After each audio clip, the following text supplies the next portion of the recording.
Students, तो 22 questions हम लोगों ने कल कर लिए थे। अब हम 23rd से शुरू करते हैं और आज इसको खत्म करते हैं आपके चैप्टर को। तो 23rd जो क्वेश्चन है वो एक इंटरेस्टिंग क्वेश्चन है। आपको एक रिएक्शन दी गई है A+B2 AB2।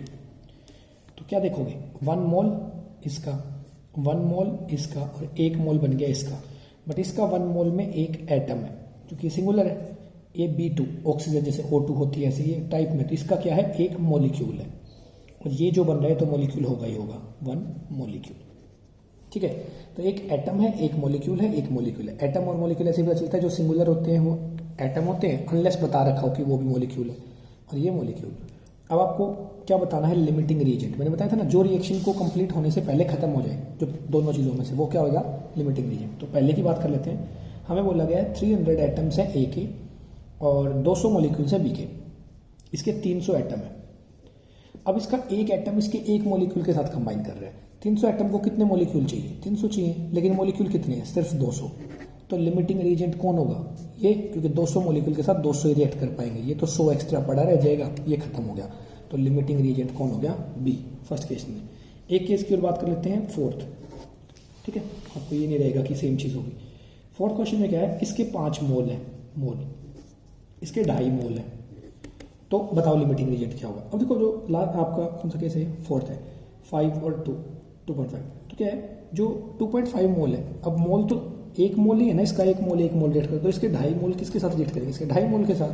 तो 2.5 मोल्स, लेकिन 2.5 तो एक्स्ट्रा पड़े रह गए अभी भी। तो लिमिटिंग रीजेंट इस केस में भी कौन सा हो गया, ये पहले खत्म हो जाएगा, ये बचा रहेगा। तो ये लिमिटिंग रीजेंट, ये एक्सेस रीजेंट। ये मैंने आपको लिखवाया था, याद रखना, नोट्स में मैंने बताया भी था, वीडियो में हमने डिस्कस की थी इस बारे में। चलो नेक्स्ट है 24th क्वेश्चन। उसमें आपको क्या दिया गया है, नाइट्रोजन की रिएक्शन है, N2 + H2 बनाती है 2NH3 अमोनिया। नाइट्रोजन और हाइड्रोजन मिलकर बना रही है अमोनिया। आपसे क्या पूछा है, सबसे पहले अमोनिया बताओ, अगर एक certain amount of nitrogen react with certain amount of oxygen, hydrogen, तो इसका एक मॉलिक्यूल, इसका भी एक मॉलिक्यूल, इसके 2 मॉलिक्यूल, कैसा है। अब देखो, N2 यहाँ पे 2N है, ठीक है, H2 बैलेंस नहीं है, तो पहले क्या करेंगे, बैलेंस। हाइड्रोजन कितनी है, 6, इसको करना पड़ेगा 3। तो इसके कितने मोल हो गए, 3 मोल। यानी 1 मोल नाइट्रोजन का 3 मोल हाइड्रोजन के साथ कंबाइन करके 2 मोल बनाता है अमोनिया के। नाइट्रोजन का मास 1 का 14 होता है, N2 है तो 28। H2 का मास 1 का 1, 3 2 6 ग्राम, 28 + 6 34। ठीक है, 2 मोल बने ना NH3। तो बेसिकली क्या है, आपका 28 ग्राम नाइट्रोजन, 6 ग्राम हाइड्रोजन मिलकर बनाएगा 34 ग्राम अमोनिया। अब क्वेश्चन क्या है, सबसे पहले कि भाई गिवन अमाउंट ऑफ नाइट्रोजन दे दी, ऑक्सीजन दे दी, तो कितना बनाएगा। अब क्या है, आपको यहाँ आपने निकाल लिया अमाउंट ऑफ हाइड्रोजन किसके साथ रिएक्ट कर रही है। सबसे पहले आपको क्या दे दिया, फिर amount of hydrogen, 28 gram nitrogen के लिए इतनी हाइड्रोजन चाहिए, 6। ठीक है, 1 ग्राम के लिए कितनी चाहिए, 6/28। और 2000 जो आपको वैल्यू दे रखी है, 2000 ग्राम यानी 2 kg हो बाई चांस, तो कितनी चाहिएगी, इसको इससे कैंसिल आउट क्रॉस कर दो। तो 12,000 बाई में 28, जब इसको कैंसिल आउट करोगे तो 428 पॉइंट समथिंग ऐसा कुछ आएगा। ठीक है, तो ये क्या आ गया, इतने ग्राम क्या चाहिए, हाइड्रोजन चाहिए। नाइट्रोजन अगर 2000 ग्राम है तो ठीक है। अब 28 ग्राम नाइट्रोजन से कितनी अमोनिया बनी थी, 34 ग्राम बनी थी। इतनी से कितनी बनेगी, चेक कर लो। 1 ग्राम से कितनी बन जाएगी, 28 से 34 है, करेक्ट। 1 ग्राम से 34/28। अब ज़्यादा बन रही है ना, इसलिए 34/28। कितने से चेक करनी है, 2000 ग्राम से चेक करनी है, इंटू में 2000। नाइट्रोजन की बात करें तो कितनी होगी, ये आपकी 2500 के आसपास, 2428 समथिंग हो जाती है। इतनी क्या होगी, इतनी बन रही है आपकी, क्योंकि एक लिमिटिंग रीजेंट भी होगा ना, हर चीज़ दोनों पूरी तो नहीं होंगी। तो आपको क्या चेक करना है कि हाइड्रोजन लिमिटेड बच जाएगी और आप ये यूज़ कर लोगे। ठीक है, तो इसमें आपको हर चीज़ का आंसर देना है कि कौन सी चीज़ बचती है, कौन सी चीज़ एक्सेस में है, कौन सी चीज़ कम है। ठीक है, मैं बस शॉर्टकट में बता रहा हूँ आपको, क्योंकि ये सारी कैलकुलेशन आपको आती हैं, और नहीं आती तो प्रैक्टिस करो, आनी चाहिए, क्योंकि हम लोग डिस्कस कर चुके हैं कैसे निकालना है। ठीक है, और ये 9th क्लास में आप मोल कंसेप्ट पढ़ भी चुके हो कि 1 मोल में कितनी चीज़ें होती हैं, तो आपसे एक्सपेक्टेड है कि ये सारी चीज़ें आपको आए। देन नेक्स्ट क्वेश्चन है, question number 25। How are 0.5 mole of Na2CO3 and 0.5 m Na2CO3 different. अब देखो, एक बार तो आपको दे रखा है 0.5 मोल, और एक दे रखा है 0.5 मोलैरिटी, दोनों में क्या डिफरेंस है? तो मोल और मोलैरिटी दोनों अलग अलग कंसेप्ट है, आपको पता है, तो आप बता दोगे 0.5 मोल का क्या मतलब होगा? उसका मोलिकुलर मास का हाफ कंटेंट, मतलब अगर किसी का 1 मोल 70 ग्राम का है तो 0.5 मोल का मतलब हो जाएगा वही चीज़ 35 ग्राम। लेकिन जब उसकी मोलैरिटी 0.5 है तो उसकी मोलैरिटी 0.5 का मतलब क्या हो जाएगा कि किसी सॉल्यूशन में उसका 0.5 मोल है, ठीक है, यानी 0.5 मोल उसका है तो 0.5 मोल किसका होगा, या जो भी है वो वाटर का होगा। तो मोल का मतलब सिर्फ उसकी कंडीशन और मोलैरिटी का मतलब कि वो उतना है, किसी की भी मोलैरिटी 0.5 है तो मतलब 0.5 मोल्स पर लीटर सॉल्यूशन, हर लीटर में इतना, ठीक है। तो आपका 26 है, if 10 volume of dihydrogen gas react with 5 volume of dioxygen gas. अब देखो इसका मतलब क्या है, 10 volume of hydrogen reacts with 5 volume of oxygen. तो पहले हाइड्रोजन ऑक्सीजन की रिएक्शन देखो, H2 प्लस O2 ये मिलकर बनाती है H2O, बैलेंस कर लो, 2 के लिए यहाँ पे 2 लग जाएगा। अब बोल रहा है नॉर्मली क्या है, इसकी 2 रिएक्ट्स विद इसकी 1, ऐसे बैलेंस होगा 2 3 4, इसकी 2 मोल रिएक्ट विद इसका 1 मोल और बनता है 2 मोल। वॉल्यूम लिख लो इसको, 2 वॉल्यूम 1 वॉल्यूम, 1 लीटर होगा, 22.4 लीटर होगा, जैसे भी लिखोगे रेशियो ये रहेगा। अब कितना बोल रहा है, 10 वॉल्यूम, इसकी 10, 5 टाइम्स, इसका भी कितना हो जाएगा 5 टाइम्स जो को दे रखे, तो कितना वाटर बनेगा 10 5 आइडिया लगा लो, कितना बनेगा 10, simple. Then 27 question, basic units को कन्वर्ट करना है, 28.7 पिकोमीटर है, मिलीग्राम है, उस सबको आपको एसआई यूनिट में, एसआई यूनिट डिस्टेंस की मीटर होती है, मीटर में कन्वर्ट करोगे, ग्राम है, किलोग्राम, दोनों क्वेश्चन आपके यही है।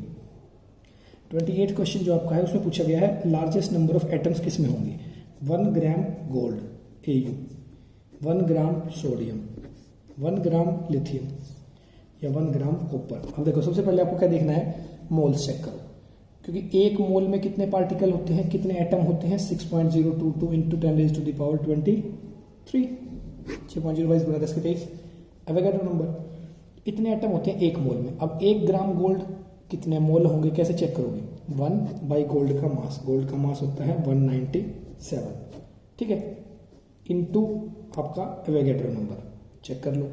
सोडियम का मास होता है 23, तो 1/23 इंटू एवोगाड्रो नंबर।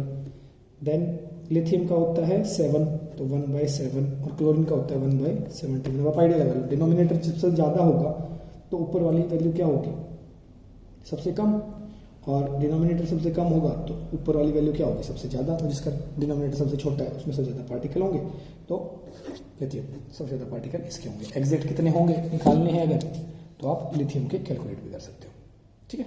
तो ये आपका 28 क्वेश्चन। देन 29 क्वेश्चन आपका है, आपको मोल फ्रैक्शन दे रखा है 0.040, आपको निकालनी क्या है, मोलैरिटी। अब देखो मोल फ्रैक्शन दे दिया, मोल फ्रैक्शन किसके इक्वल होता है, मान लो ये मोल फ्रैक्शन A का है या B का है, तो पहले आपको देखा कि सोल्यूटर सोलवेंट क्या क्या है, ये B का मोल फ्रैक्शन है तो क्या रखोगे, XB अपॉन में XA plus XB equals to कितना होता है मोल फ्रैक्शन, जो दे रखा है 0.040। तो आप इससे क्या निकाल लोगे, वाटर का निकाल लोगे। दूसरी चीज़ कितनी है, दोनों का सम 1 होता है, उससे आपके पास क्या आ जाएगा भाई, नंबर ऑफ मोल्स आ जाएंगे। नंबर ऑफ मोल आ गए तो आप क्या निकालोगे, नंबर ऑफ मोल इसमें 55.55 आएंगे, ठीक है। Number of moles 1 litre water में इतने आएंगे। मोल आगे, मोल निकालने के बाद क्या डाल सकते हो, सिंपल आप N1 N2 की वैल्यू रख दो, आपके पास क्या आ जाएंगे टोटल कि 1000 ग्राम में कितने मोल्स हैं, 1000 ग्राम मोल में कितने मोल्स होंगे, वही क्या होगी उसकी मोलैरिटी। आपको 1000 ग्राम और वाटर का 1000 ग्राम और 1000 ml दोनों सेम चीज़ें, और आपके पास मोल्स थे ही, मोल्स बाय वॉल्यूम क्या हो जाएगी मोलैरिटी, तो आप निकाल लेंगे, ठीक है। देन आपका क्वेश्चन नंबर 30 सॉरी कौन सा, या क्वेश्चन नंबर 30 में क्या पूछेगा, सिंपल आपसे कि C12 एटम है एक, उसका आपको क्या निकालना है, ग्राम में मास निकालना है। तो ग्राम में मास कैसे निकालोगे, इसका 1 मोल कितने पार्टिकल, एवोगाड्रो नंबर 6.022 इंटू 10⁻23, और एवोगाड्रो नंबर किसके इक्वल होता है 12 ग्राम के, तो इसका मास कितना हो जाएगा 12 बाय में 6.022 गुना 10⁻23, इसको डिवाइड करोगे तो मास आएगा 1.99 इंटू 10⁻⁻23, जो एग्जैक्ट टर्म्स का मास होता है वो मास इसका इतना होगा, ठीक है। AMU वो नहीं जो एग्जैक्ट इसका मास होता है, जो हमने बोला था ना कि हम उन मासेस को यूज़ नहीं करते।